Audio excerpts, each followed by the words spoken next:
W-9 and your self-directed IRA LLC multiple member. Hey everyone, Adam Bergman here, tax attorney and founder of IRA Financial. And on today's AdBits, this is, I guess, part two of a two-part podcast series on how to complete a W-9 for a self-directed IRA. Today's episode will focus on the multiple member LLC, the partnership.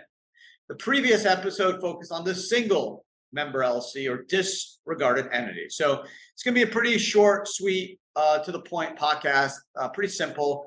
I'm going to share my screen. So if you're listening, I'm going to go line by line. So don't worry. I'm going to tell you exactly what you need to know if you're completing a W-9, what a W-9 form is, what's the point of it, the purpose. But if you're watching on YouTube or you want to watch on YouTube, you can always do so. And I will share my screen and show you the form and kind of go through it line by line, which may be more interesting to some. Let me share my screen and let's deal with the W-9 form. What's the point of this W-9 form? Well, it's just simply an information return. That's all it is. It's not a tax return. It is used so that the payee of an investment firm, investment fund, real estate fund, venture capital fund, hedge fund, private equity fund, an employer, anyone that's paying something to something, whether it's interest, dividends, asset sale, compensation, consulting, it's a way to show that this U.S. person is a U.S. person, so that the recipient of this income is not subject to what's called backup withholding tax. Backup withholding tax can go as high as 30%, which would require the payor to withhold up to 30%. That number can be reduced by tax treaty, but the maximum generally is 30%. So if you are a U.S. person, then you're not subject to backup withholding tax, because the IRS is basically saying, we don't need to backup withhold because you're going to pay the tax on your 1040. Whereas if you live in France or the UK or in Malaysia or China or Canada, we better grab as much as we can now, because we may not get the money again, depending if you have any connection to U.S. trade or business. So that is the whole purpose of backup withholding. So a lot of self-directed IRA clients invest in investment funds or do investments that the payer of the income or gains or funds will require as part of their process that the recipient of the funds could prove that they're a U.S. person. So they require them to complete a W-9 form.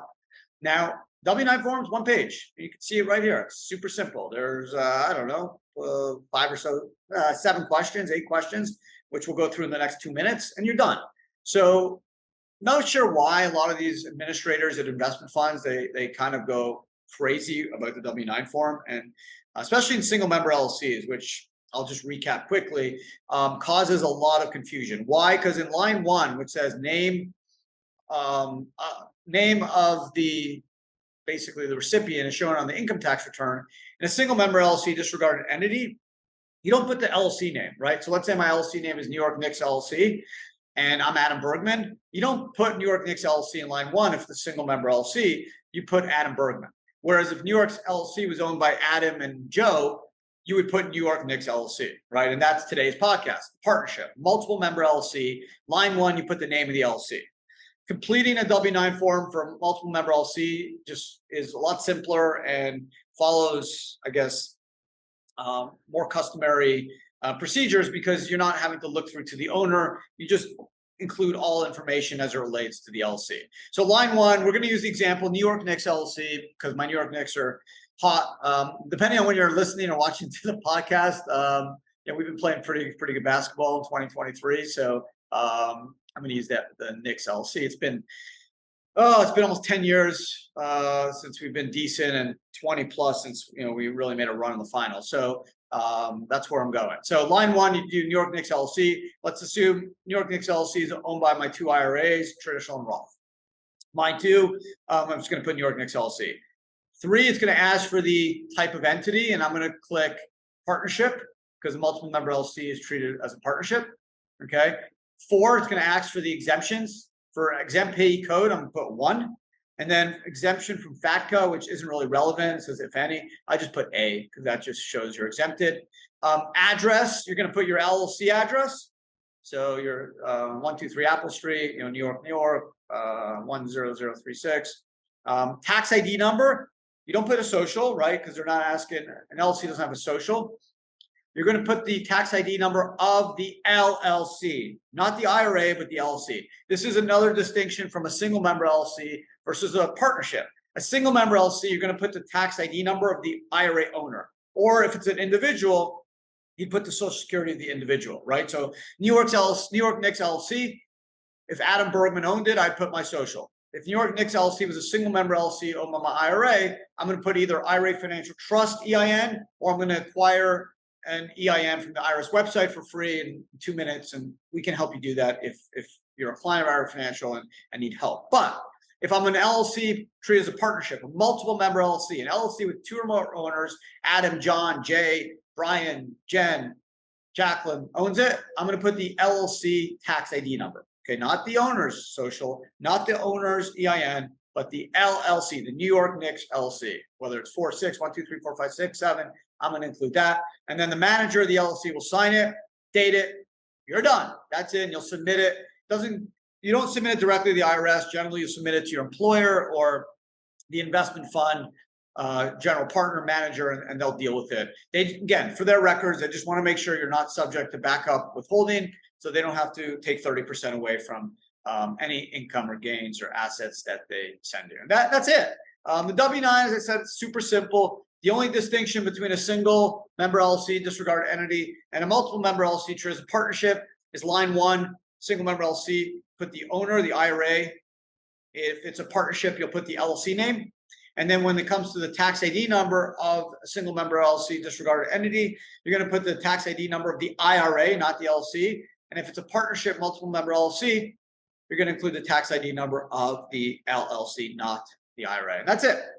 So hopefully now you got everything straight. You're using a self-directed IRA LLC to make a real estate investment or any type of investment that requires you to complete a W-9. Now you know how to do it. Now you don't have to stress. It's not a tax return. You don't owe any tax. It's really just for the payor to know that you're not subject to any backup withholding because you are a U.S. person. And of course, a U.S. retirement account is a U.S. person. So you got nothing to worry about.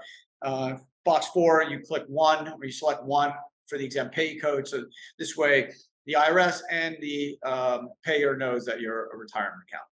So dude, that's it. So appreciate you guys listening. If you're watching on YouTube, thank you. If you haven't watched the previous episode on a single member LLC, you can go ahead and do so, although I kind of gave you the answer. So if you just don't have 4 or 5 minutes to spare, then cool. I just kind of summed up what I basically chatted about in the disregarded entity single member LLC episode for W-9. Otherwise, have a great day. Appreciate you guys listening. If you're watching, obviously, thanks. You obviously appreciate the IRA Financial YouTube channel, which I'm really proud of.